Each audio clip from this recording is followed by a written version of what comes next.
اور پاکستان نے آج صبح بھی جواب دیا ہے، اور پاکستان یہ بات واضح کر رہا ہے کہ جنگ آپ شروع کر سکتے ہیں، لیکن اس کا جواب ہم کہاں اور کس طرح اور کس سطح پہ دیں گے، اس کا فیصلہ پاکستان کرے گا۔ اس کا مطلب یہ ہے کہ پہلی دفعہ ان کو احساس ہو رہا ہے کہ شاید وہ جنگ کو محدود نہ کر سکیں، اور پہلی دفعہ ان کو احساس ہو رہا ہے کہ شاید ان کو سیاسی ذمہ داری اٹھانی پڑے ایک ناکام جنگ کی۔ یہی وجہ ہے کہ مودی حکومت جو ہے نہ اپنے جو آرمی ہے اس کے ساتھ کھڑی ہوئی نظر آ رہی ہے، کہہ رہی جی ہم نے اپنی آرمی کو کھلی اجازت دے دی ہے، اپنی آرمڈ فورسز کو، کہ وہ جو چاہیں وہ کر سکتے ہیں۔ دیکھیں یہ کوئی خالی ٹارگٹ آپریشن تو نہیں ہے، یہ کوئی دہشت گردی کے خلاف مہم جوئی کرنے کی بات تو نہیں ہے، یہ تو آپ پاکستان کے ساتھ کھلی جنگ کرنا چاہتے ہیں، اور اگر کھلی جنگ کریں گے تو ان لاکھوں کروڑوں بلینز آف ڈالرز کا کیا ہوئے گا جو انویسٹمنٹ ہندوستان کے اندر ہوئی ہوئی ہے، اس کے بارے میں کیا ہوگا جو آپ نے سنتاس معاہدے کے بارے میں کہا کہ ہم نکلنا چاہتے ہیں، اس کے لیے جنگ بھی آپ لے سکتے ہیں۔ پاکستان نے تو اس کو as an act of war کا ہے، اس کا مطلب یہ کہ کل ہندوستان کسی بھی معاہدے سے نکل سکتا ہے، اور معاہدے نکلنے کے لیے وہ کہیں گے کہ کوئی بھی جھوٹی سچی کہانی بنا کر وہ کسی بھی بین الاقوامی ذمہ داری، بین الاقوامی معاہدہ سے نکلیں گے تو ان کی credibility as a state, as a ریاست چیلنج ہو گئی ہے، as a civil democratic government challenge ہو گئی ہے۔ اب یہ وہ تمام چیزیں ہیں جس میں وہ اپنے آپ کو پھنسا چکے ہیں۔ اب جو ان رائٹ۔ کی طرف سے جو شور آ رہا ہے وہ اسی چیز کو سپریس کرنے کے لیے ہے کہ شاید ہم شور مچائیں گے، بدتمیزی کریں گے تو اس سے شاید ہمارے جو حقائق ہیں وہ دنیا میں دور تک جائیں گے، لیکن ایسے نہیں ہوتا۔ ہر کوئی سمجھتا ہے کہ ایک بہت، یہ صرف ہندوستان پاکستان کی جنگ نہیں ہے، اس سے ساری دنیا کی معیشت، ساری ایگزیکٹلی۔ دنیا کی جو اور جو سردار مسعود صاحب نے جو پہلے بڑا اہم نقطہ اٹھایا کہ اس بار دنیا کے جو طاقتور ممالک ہیں یا جو جن کی اثر پذیری ہے وہ بھارت کے اس موقف کی تائید اس طرح کرتے ہوئے نظر نہیں آ رہے، یعنی بھارت یہ چاہتا تھا کہ ادھر وہ پاکستان کا الزام لگائے گا تو ساری دنیا پاکستان کا نام لینا شروع کر دے گی، ایسا نہیں ہوا۔ اس کی وجہ کیا ہو سکتی ہے؟ ایک مختصر بریک کے بعد سردار مسعود صاحب سے یہ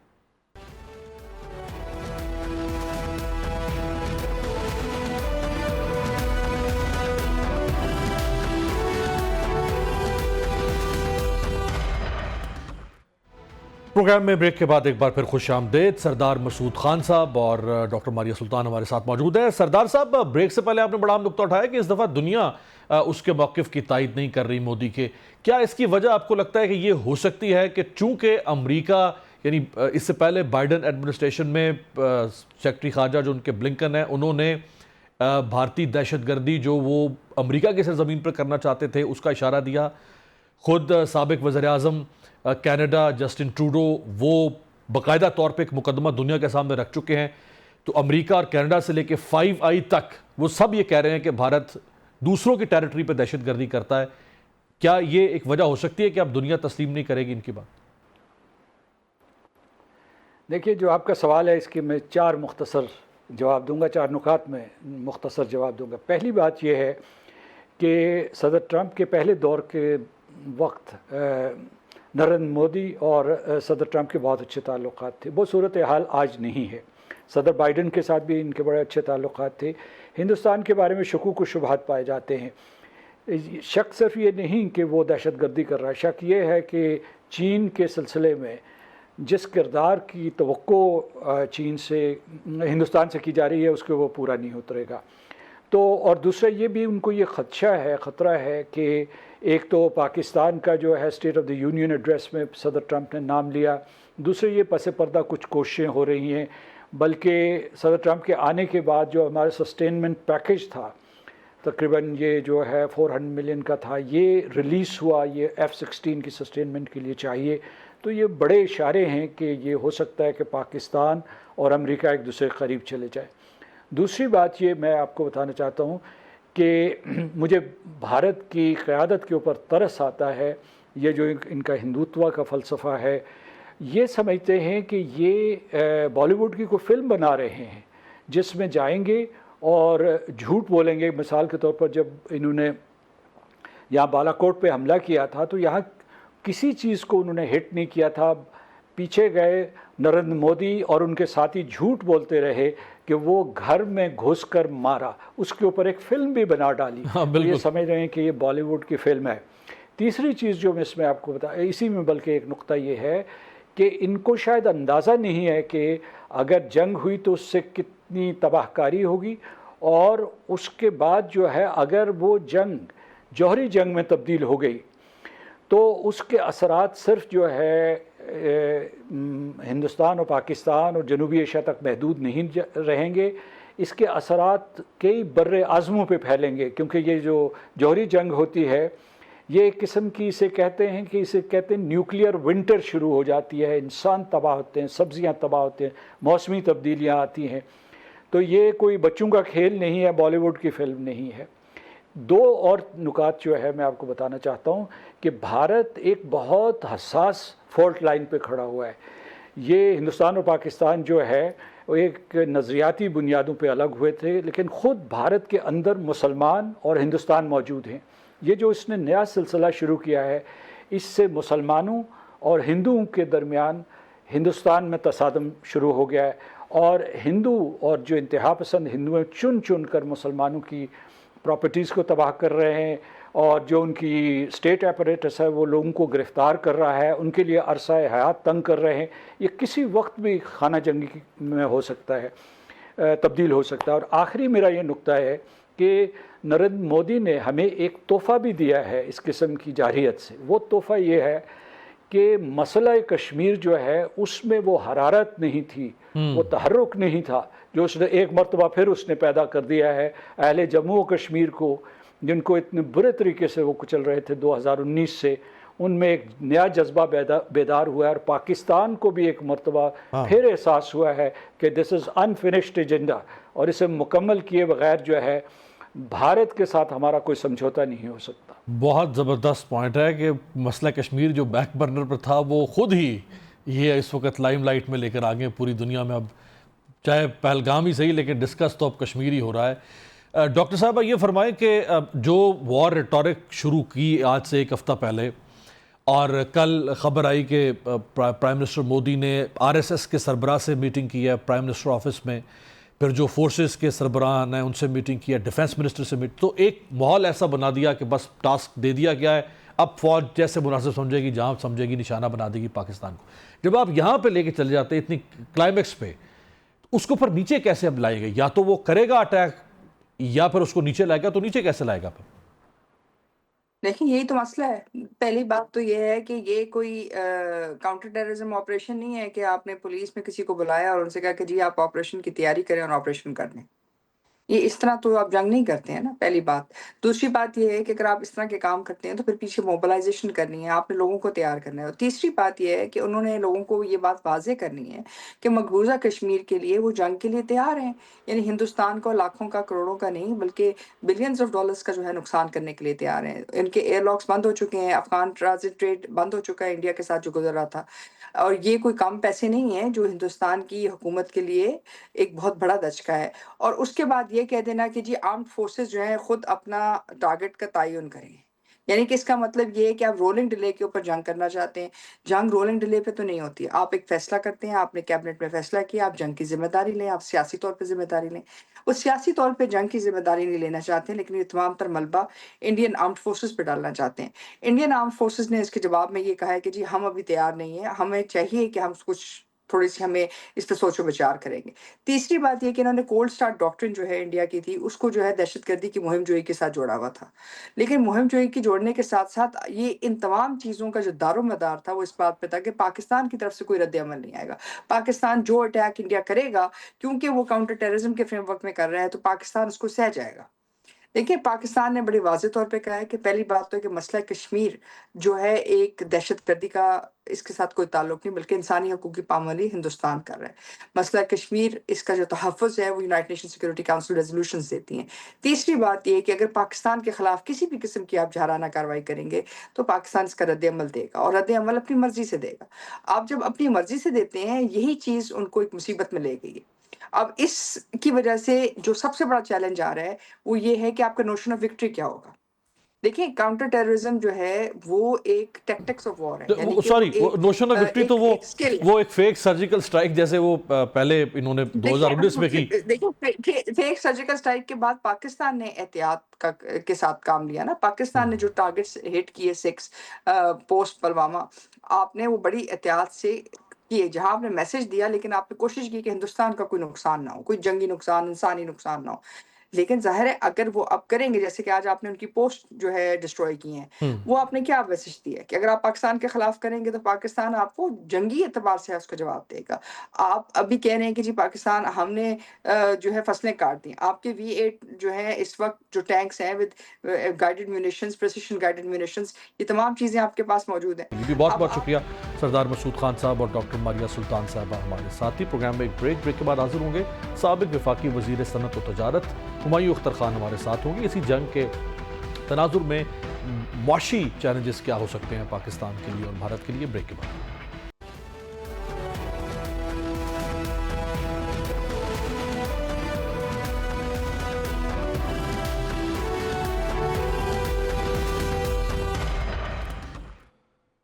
بریک کے بعد خوش آمدید. بھارت کے ناکام پہلگام ڈرامے اور پاک فوج کی جانب سے انڈیا کی ریاستی دہشت گردی کے ناقابل تردید ثبوت سامنے آنے کے بعد خطے میں جنگ کے امکانات بڑھ گئے ہیں. بھارت کے الزامات اور دیگر جارحانہ اقدامات کے بعد پاکستان نے بھی بھارت کے لیے اپنی فضائی اور زمینی سرحدیں بند کر دی ہیں. ایسے میں یہ سوال بھی اٹھ رہا ہے کہ اس کشیدگی کے معاشی اثرات کیا ہوں گے. میڈیا رپورٹس کے مطابق پاکستان کے راستے افغانستان تک تجارت بند ہونے کے باعث بھارت کو 1 ارب 14 کروڑ ڈالر کا تجارتی نقصان ہو رہا ہے. افغانستان کے راستے بھارت کا سامان پہنچنے کا تخمینہ تقریباً 64 کروڑ ڈالر سالانہ ہے، جو اب متاثر ہو رہا ہے. بھارت افغانستان سے زرعی اجناس کی مد میں سالانہ تقریباً 640 ملین ڈالر کی درآمدات کرتا ہے، وہ بھی اب بندش کے باعث متاثر ہوگی. بھارتی معیشت تقریباً 3.7 ٹریلین ڈالر پر کھڑی ہے اور اس کا سالانہ فوجی بجٹ 75 ارب ڈالر سے. فوری فوجی تنازع سے بھارت کو 20 سے 50 ارب ڈالر کا براہ راست نقصان فوجیوں اور ہتھیاروں کی نقل و حرکت کی صورت میں ہوگا. پاک بھارت کشیدگی کے باعث ممبئی کے اسٹاک ایکسچینج کا انڈیکس منفی ہو گیا ہے. پاکستانی حدود کی بندش سے طویل دورانیے کی بھارتی پروازوں کے لیے مشکلات بڑھ گئی ہیں. ویانا سٹاپ اوور میں ایئر انڈیا کو کروڑوں روپے یومیہ کے اضافی اخراجات کا سامنا کرنا پڑ رہا ہے. یورپ اور امریکہ کی پروازوں میں ایندھن کی کمی کے ساتھ 4 اضافی گھنٹے بھی لگ رہے ہیں. پاکستانی فضائی حدود کی بندش سے بھارتی ایئر لائنز کو ایندھن کی مد میں یومیہ 20 کروڑ 50 لاکھ روپے کا نقصان ہو رہا ہے. بندش سے قبل پاکستان کے 11 میں سے 4 فضائی راستے مسلسل بھارتی طیارے استعمال کر. بھارتی ایئر لائنز کی ہفتہ وار اوسطاً 1200 پروازیں پاکستانی فضائی حدود سے گزرتی ہیں. کیا صورتحال بن سکتی ہے پاکستانی معیشت کی، بالخصوص اس خطے کی بدلتی صورتحال کی وجہ سے؟ ہمارے ساتھ موجود ہے پاکستان کے سابق وفاقی وزیر صنعت و تجارت، سینئر سیاستدان جناب ہمایوں اختر خان صاحب. بہت بہت شکریہ ہمایوں صاحب آپ کے وقت کا. پہلا سوال آپ سے یہ ہے کہ اگر بھارت کوئی مہم جوئی کرتا ہے تو ہم پر کیا اس کے اقتصادی اثرات ہو سکتے ہیں؟ دیکھیے جی، وہ ڈپینڈ کرتا نا جی. میں نہیں سمجھتا کہ بھارت کی فوج پاکستان پہ چڑھائی کر دے گی. وہ آج کل دنیا میں وہ ماحول نہیں، اور اس کا ایکچولی بھارت کو زیادہ نقصان ہوگا، کیونکہ زیادہ تر فورن ڈائریکٹ انویسٹمنٹ تو بھارت ہی آ رہی ہے اس وقت، اور وہ سارے کے سارے انویسٹرز جو ہیں وہ اگر خدا نخواستہ جنگ شروع ہوئی تو وہ بھاگ جائیں گے. ہماری تو ایف ٹی آئی ویسے ہی آج کل کافی تھوڑی ہے، اور زیادہ ہماری ایف ٹی آئی چائنا کی طرف سے آ رہی ہے. وہ اس میں پھر بھی کافی ریزیلینس ہوگی. لیکن جس طرح ماضی میں ہوا ہے کہ پاکستان پہ الزام لگا کے عام طور پہ جب ان کا کوئی امپورٹنٹ بیرونی گیسٹ آیا ہو، 2000 میں آپ کو یاد ہے صدر کلنٹن بالکل امریکہ آئے تھے، اور وہ پھر انہوں نے پاکستان بھی آنا تھا صدر مشرف سے ملنے، تو انہوں نے ایک فالس فلیگ آپریشن کر دیا، اور لیکن صدر کلنٹن نے اس کو تسلیم نہیں کیا. پھر یہ بالا کوٹ میں آئے اور وہ کچھ حملہ کیا جس میں کچھ کووں کی ہلاکتیں ہو گئیں، اور اگلے دن ان کے 2 جہاز گرا دیے گئے اور ایک ان کا پائلٹ ہم نے پکڑ لیا. یہ کبھی وہ کہتے ہیں کہ ہم نے سرجیکل سٹرائک کی ہے، اور انڈیا کا میڈیا تو اس پہ بہت شور کرتا ہے، لیکن پاکستان میں ہمیں پتہ نہیں چلتا کہ وہ سٹرائک کدھر ہوئی کدھر نہیں ہوئی. تو اس طرح کی کوئی حرکت کریں گے. میرا نہیں خیال کہ وہ ایسی کو حرکت کریں گے کہ اپنے جہاز بھیجیں. ان کو معلوم ہے پاکستان ایئر فورس کی صلاحیتیں. وہ کچھ اس طرح کی چیز کریں گے کہ جی ہم نے سرجیکل سٹرائک کر دی اور ہم نے کوئی تخریب کاروں کا کیمپ تباہ کر دیا، یہ کر دیا وہ کر دیا. مجھے نہیں لگتا کہ، اور یہ لائن آف کنٹرول جو ہے کشمیر کی، اس میں تو انہوں نے گولہ باری اور وہ فائرنگ وغیرہ شروع کر دی ہے. مجھے حیرانی ہوگی اس سے اگر وہ آگے جا کے کچھ کریں گے. بالخصوص آپ نے دیکھا ہے کہ یونائٹڈ نیشن کے سیکرٹری جنرل بھی ایکٹیو ہو گئے ہیں, سعودی عربیہ, ایران. اور آج خبر میں نے کہیں سنی ہے کہ امریکہ کے وزیر خارجہ جو ہیں وہ دونوں ملکوں کے سے رابطہ کریں گے. تو دیکھیے کیا ہوتا ہے. ان پہ پریشر تو بہت ہے کیونکہ ان کا میڈیا جو کہ زیادہ تر وہ زیادہ اس کو ایگزیجریٹ کر رہے ہیں صورتحال کو. یہ فرمائے کہ اگر خدا نخواستہ, چونکہ کہا جا رہا ہے کہ اگلے 36 گھنٹے بہت اہم ہیں, خاص طور پہ جو کل D G I S P R کی پریس کانفرنس ہوئی اور اس میں انہوں نے جو حقائق رکھے ہیں اس سے تو وہ بل ریس کی طرح ان کو اور زیادہ تکلیف ہو رہی ہے. تو اگر خدا نخواستہ کوئی جنگ کا ماحول یا صورتحال بنتی ہے تو پاکستانی معیشت بوجھ کتنا اٹھا سکتی ہے؟ میں نے جیسے کہا, ہماری بھارت سے تو ہماری تو تجارت ویسے ہی نہیں ہے جی. جب سے انہوں نے وہ آرٹیکل 370 کا کام کیا, ہماری تو ٹیکنیکلی کوئی تجارت نہیں. اور جو افیکٹ ہوتے ہیں, جیسے میں نے آپ کے پچھلے سوال کے جواب میں کہا کہ جو فورن انویسٹمنٹ آئی ہوتی ہے وہ سب سے پہلے بھاگتی ہے. وہ بھارت میں ہم سے بہت زیادہ ہے اس وقت. تو بھارت نے اگر اس طرح کی مہم جو کی تو اس کا نقصان بھارت کو زیادہ ہے, ہماری صنعت کو اتنا نقصان نہیں پہنچائے گا. رائٹ. آپ کی موجودگی سے فائدہ اٹھاتے ہوئے حکومت جو معاشی بحالی کے دعوے کر رہی ہے, لیکن بعض ماہرین کے مطابق عام لوگوں تک اس کے اثرات نہیں پہنچ پا رہے. اور ورلڈ بینک کی جو بھی حالیہ رپورٹ ہے اس کے مطابق پاکستان میں جو غربت کی شرح ہے وہ 42% رہنے کا امکان ہے. اگلے مہینے بجٹ جو ہے اس کی تیاری اور شاید ہو سکتا ہے جون کے پہلے ہفتے میں ہی آ جائے. اوور آل پاکستانی اکانومی اب آپ کہاں دیکھ رہے ہیں؟ دیکھیں, اس میں تو کوئی شک نہیں کہ پاکستانی اکانومی میں پچھلے چند سالوں میں اسٹیبلٹی آئی ہے. ہمارا جو روپیہ ہے وہ بہت اسٹیبل ہے. ہماری جو کنزیومر پرائس انڈیکس ہے, جو مہنگائی ہے, وہ سگنیفیکنٹلی کم ہو گئی ہے. اسٹیٹ بینک کے جو ڈسکاؤنٹ ریٹ ہوتا ہے وہ تقریباً آدھا ہو گیا ہے. ہمیں اب جو ہمارا ایک اسٹرکچرل فلا ہے کہ جیسے ہی ہم زیادہ تیزی سے گرو کرتے ہیں تو ہم اس ملک میں ڈالروں کی کمی آ جاتی ہے. اور وہ فلا اور وہ اسٹرکچرل فلا صرف تب دور ہو سکتی ہے اگر ہم بھرپور انداز سے اپنا ایک انڈسٹریل ریوائول کریں. جو انڈسٹری بند پڑی ہے اس کی وجوہات معلوم کریں اور اس کو دوبارہ چلانے کی کوشش کریں, اور اپنی جو ایکسپورٹس ہیں ان کے بڑھانے کی طرف توجہ دیں. اس سے ایک سچویشن بنے گی کہ ہم گرو بھی کریں گے اور ہم میں ڈالرز کی کمی بھی نہیں آئے گی.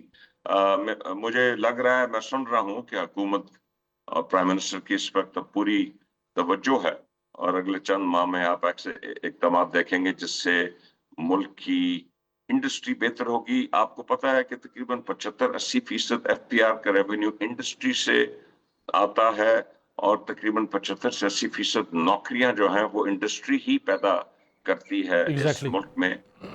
تو یہ ایک ازحد ضروری چیز ہے کہ اس ملک میں تیزی سے انڈسٹریل ریوائول ہو. فائنانس منسٹر نے اسٹیٹمنٹ دیا, اگر آپ کی نظر سے گزری ہو, کہ اگر اسٹرکچرل ریفارمز پر عمل کیا گیا تو یہ IMF کے ساتھ پاکستان کا آخری پروگرام ہوگا. یہ بات شوکت ترین صاحب بھی کر کے گئے تھے, یہ پاشا صاحب نے بھی کی. میں ریسنٹ پاسٹ کی بات کر رہا ہوں.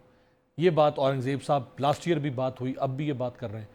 لیکن اسٹرکچرل ریفارمز پہ کام تو نہیں ہو رہا. اس کا مطلب ہے پھر IMF چلتا رہے گا. دیکھیے, اسٹرکچرل ریفارمز ایک ٹرم ہم بہت استعمال کرتے ہیں. کچھ لوگوں کا مطلب ہوتا ہے کہ جی ہم یہ جو اسٹیٹ اونڈ انٹرپرائزز ہیں ان کو بیچ دیں. کئی کا مطلب ہوتا ہے کہ ہم اپنے خرچے کم کر لیں یا ہم ٹیکس نیٹ بڑھا دیں. یہ سب ضروری چیزیں ہیں, لیکن میں نے جو آپ کو میری نظر میں جو اسٹرکچرل ریفارم ہے وہ میں نے آپ کو جو ابھی بیان کیا ہے. میری نظر میں ریئل اسٹرکچرل ریفارم, دیکھیے جب تک ہمارے پاس ڈالروں کی کمی رہے گی تو ہمیں IMF کے پاس جانا پڑے گا. اور وہ کمی صرف تب دور ہو سکتی ہے اگر ہم اپنا مینوفیکچرنگ سیکٹر کو بحال کریں, اس کو تیزی سے اوپر چڑھائیں, جس کے نتیجے میں آپ کی ایکسپورٹس بڑھیں گی. میری نظر میں سب سے امپورٹنٹ اسٹرکچرل ریفارم, اور یہ 1 مہینے یا 2 مہینے کا کام نہیں, یہ چند سالوں کا کام ہے. اگر ہم اس کو کرنے میں کامیاب ہو جاتے ہیں تو جی بالکل